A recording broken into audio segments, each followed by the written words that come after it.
Hello students, today we are going to learn compound interest for class 8. Now you all know how to solve simple interest. There is an amount which is given, that is known as the principal, and we calculate the interest on that given principal for a certain time and certain rate of interest. Now the difference between simple interest and compound interest is that when we are calculating the compound interest, the principal will be different for every year. So if you remember simple interest, when we had a principal, suppose 1000 rupees, that was same for as many years the interest was being calculated.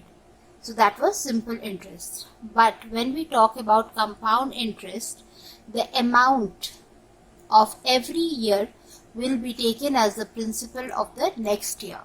This is how also the banks pay you interest. It is compounded and you take the principal for every year, which is the actual amount of the previous year.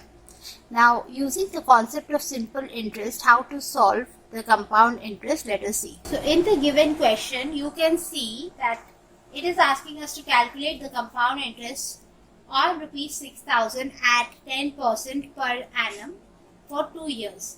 Now we are going to use the simple interest formula, but we will do it 2 times as the time is 2 years. So let us write the details which are given to us. Now I have written time as total time.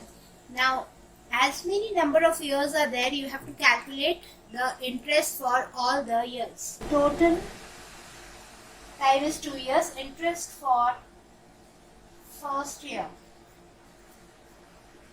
So you know the formula of PRC by 100, which is 6,000 into 10 into 1.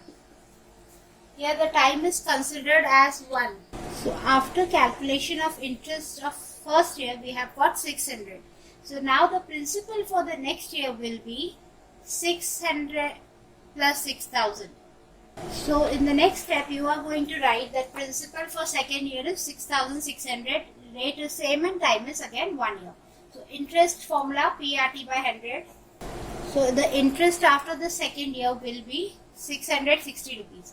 So we have to calculate the compound interest. So if you remember, the first was 600 and the second is 660. So our final answer is 600 plus 660, that is 1260. So what have we done? We have used the formula of simple interest, but we have calculated 2 times because a year was 2 years. Okay, in the next question, Jacob invests rupees 12,000 for 3 years at 10% per annum. Calculate the amount and the compound interest that Jacob will get after 3 years. So this is the principal given to us. The rate is 10% and total time is 3 years.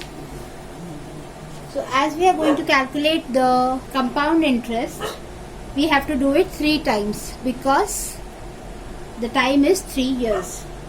So interest after 1 year will be 1200. So we will add that 1200 interest to the principal to get the principal of the next.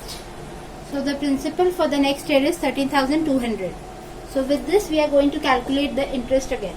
So interest for second year is 13,200 into 10 into 1 by 100. So the principal for the third year will be 13,200 plus 1320.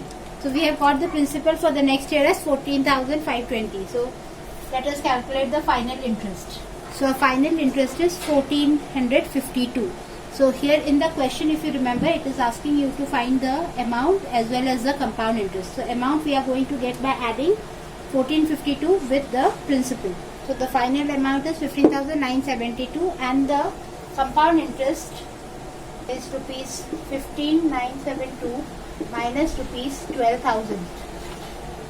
That is rupees 3,972 is the compound interest. So in the next question, students, it is asking us to calculate the amount and the compound interest for rupees 5,000 in 2 years when the rate of interest for the successive years is 6% and 8%. So here the principal is, so the time 2 years. So for the first year we will take the rate of interest as 6% and for the second year we will take the rate of interest as 8%. So the amount that we get will be the principal for the next year. So now according to the question, the next year's rate of interest is 8%. So we are using 8% rate of interest. So our final amount will be 5,724, and the compound interest can be calculated by subtracting the amount from the principal. So the compound interest is 724. So with this I am sure that you have got understanding about the compound interest, using the simple interest formula how we can calculate the compound interest. So don't forget to like, share and comment on the video if you have liked it. Thank you for watching.